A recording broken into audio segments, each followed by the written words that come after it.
Assalamualaikum warahmatullahi wabarakatuh. Perkenalkan, nama saya Putri Febrianti dengan NIM 2020-131009 kelas 2A Program Pendidikan Sejarah semester 2 Universitas PGRI Palembang.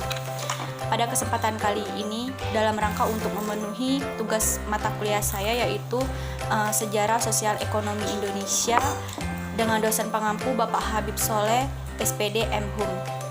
Pada kesempatan video kali ini saya telah memiliki 7 materi dan setiap materi saya telah membuat pertanyaan beserta jawaban.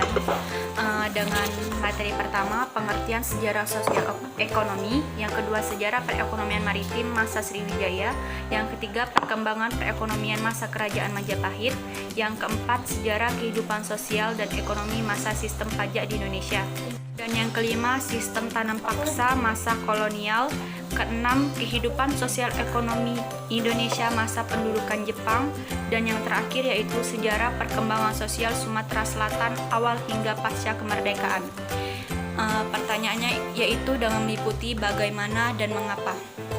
Materi yang pertama yaitu mengenai pengertian sejarah sosial ekonomi. Soal pertama yaitu mengapa sosial sering diartikan sebagai hal yang berkenan di masyarakat.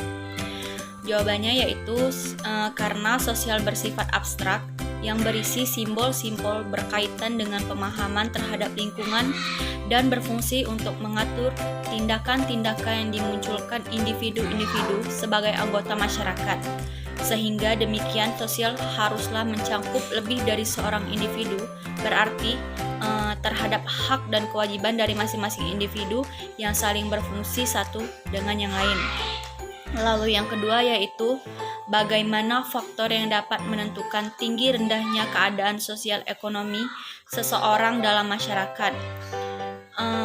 Di sini ada beberapa yang akan saya sebutkan. Yang pertama yaitu dapat ditinjau dari tingkat pendidikan, yang kedua jenis pekerjaan, yang ketiga tingkat pendapatan, yang kelima keadaan rumah tangga, yang keenam tempat tinggal, yang ketujuh kepemilikan kekayaan, yang kedelapan jabatan dan organisasi, dan yang kesembilan adalah aktivitas ekonomi. Baiklah, selanjutnya materi kedua yaitu sejarah perekonomian maritim masa Sriwijaya. Pertanyaannya, mengapa Kerajaan Sriwijaya disebut Kerajaan Maritim? Karena Kerajaan Sriwijaya terdiri dari banyak pulau, walaupun tidak secara keseluruhan, namun suatu wilayah dengan wilayah lainnya dipisahkan oleh laut atau selat pada masanya. Para saudagar dari Cina melakukan transaksi perdagangan dengan Kerajaan Sriwijaya melalui perairan. Yang kedua yaitu bagaimana perkembangan ekonomi sejarah Kerajaan Maritim.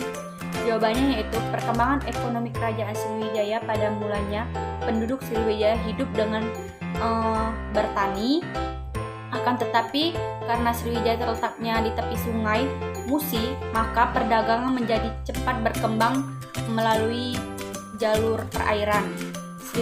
Sriwijaya juga mulai menguasai perdagangan nasional maupun internasional di kawasan perairan Asia Tenggara.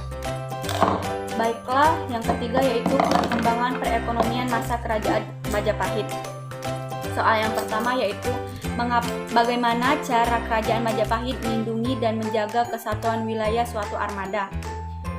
Jawabannya yaitu dengan cara memperluas wilayah, salah satunya yaitu Kalimantan, Semenanjung Melayu, dan pulau-pulau di sebelah timur Jawa. Dengan demikianlah untuk melindungi dan menjaga kesatuan wilayah tersebut.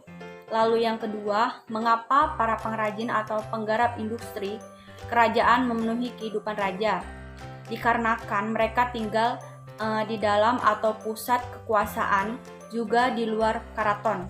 Berbagai kebutuhan pernak-pernik raja dan bangsawan dihasilkan dari kerajinan seperti batik, penjahit, pendil logam, senjata, dan lain-lain. Baiklah, materi yang keempat yaitu mengenai sejarah kehidupan sosial dan ekonomi masa sistem pajak di Indonesia. Pertanyaan yang pertama yaitu bagaimana peristiwa perpajakan yang terjadi pada fase tanam paksa. Fase ini merupakan masa pendudukan Jepang. Pada periode sebelumnya, tanah menjadi sumber pajak utama bagi penguasa. Pada era Jepang, tanah lebih ditunjukkan untuk pelipat ganda hasil bumi yang penting bagi Jepang. Maksudnya, Jepang ke Indonesia mengubah nuansa feodal pemerintahan pendudukan Jepang juga menetapkan sistem wajib serah padi. Selain itu juga diterapkan pembayaran pajak untuk penggunaan fasilitas-fasilitas tertentu seperti jembatan, jalan raya, dan fasilitas umum lainnya. Masyarakat juga diwajibkan membayar pajak sepeda bagi siapa saja yang memilikinya. Lalu yang kedua, mengapa perpajakan memiliki sistem yang berbeda-beda sehingga dibutuhkan peraturan perundang-undang maupun lembaga. Dikarenakan pajak dibutuhkan sebagai sarana redistribusi kekayaan dalam kehidupan manusia sebagai makhluk sosial. Peran pajak juga menjadi faktor yang sangat penting bagi peningkatan kesejahteraan bersama. Bukan hanya kesejahteraan ekonomi individual belaka. Dengan adanya kewajiban membayar pajak bisa menciptakan suatu bentuk komunikasi nonverbal dalam arti saling berbagi. Baiklah, yang selanjutnya sistem tanam paksa masa kolonial. Pertanyaan pertama yaitu mengapa diterapkan sistem tanam paksa? Karena pemerintahan Belanda ingin mendapatkan keuntungan besar dari penjualan tanam produksi untuk menutupi pengeluaran dan deposit anggaran akibat perang Diponegoro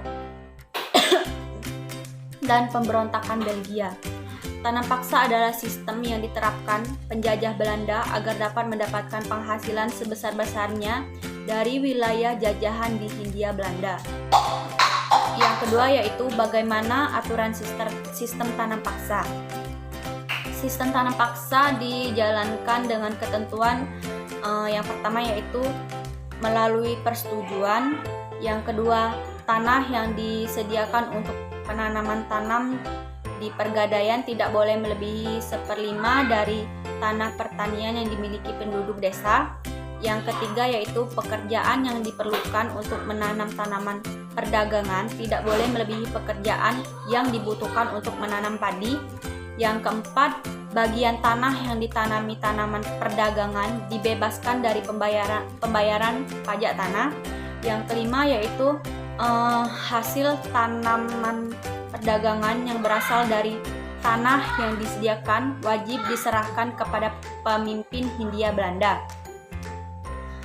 Lalu apabila nilai hasil tanaman perdagangan yang ditafsir itu melebihi pajak tanah yang harus dibayar rakyat, maka selisih positifnya harus diserahkan kepada rakyat. Lalu materi selanjutnya yaitu kehidupan sosial ekonomi Indonesia masa pendudukan Jepang. Pertanyaan pertama yaitu mengapa sistem pendidikan Indonesia pada masa pendudukan Jepang berbeda dengan masa pendidikan kolonial Hindia Belanda? Jawabannya yaitu sistem pendidikan Indonesia pada masa pendudukan Jepang berbeda dengan masa pemerintahan kolonial Hindia Belanda. Pada masa pendudukan Jepang, semua kalangan dapat mengakses pendidikan, sedangkan pada saat masa Hindia Belanda hanya golongan bangsawan saja yang dapat mengakses. Lalu sistem pendidikan yang dibangun oleh Jepang itu hanya memfokuskan pada kebutuhan perang, meskipun akhirnya pendidikan dapat diakses oleh semua kalangan masyarakat. Yang kedua yaitu bagaimana aspek politik dan militer pada masa pendudukan Jepang. Pada masa pendudukan Jepang, pemerintah Jepang selalu mengajak bekerja sama golongan-golongan nasionalis. Hal ini jelas berbeda dibandingkan pada masa pemerintahan Hindia Belanda. Saat itu, golongan nasionalis selalu dicurigai. Golongan nasionalis mau bekerja sama dengan pemerintahan Jepang karena Jepang banyak membebaskan pemimpin nasional Indonesia dari penjara seperti Soekarno, Hatta, dan juga masih banyak yang lainnya. Dan materi yang terakhir yaitu mengenai sejarah perkembangan sosial Sumatera Selatan awal hingga pasca kemerdekaan.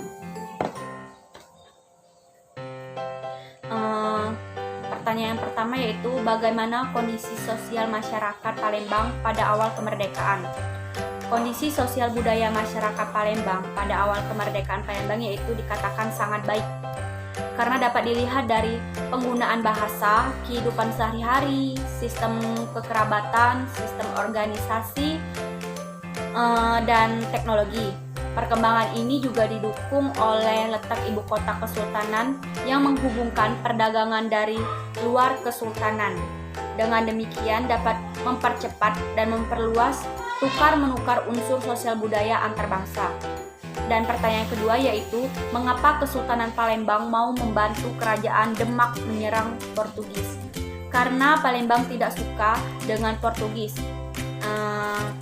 Dapat dikatakan juga sifat Portugis yang suka menindas dan mengambil untung sangat besar pada zaman penjajahan dulu. Baiklah, mungkin hanya itu saja yang dapat saya sampaikan pada kesempatan hari ini. Jangan lupa like, komen, dan subscribe. Saya akhiri, wabillahi taufiq wal hidayah. Wassalamualaikum warahmatullahi wabarakatuh.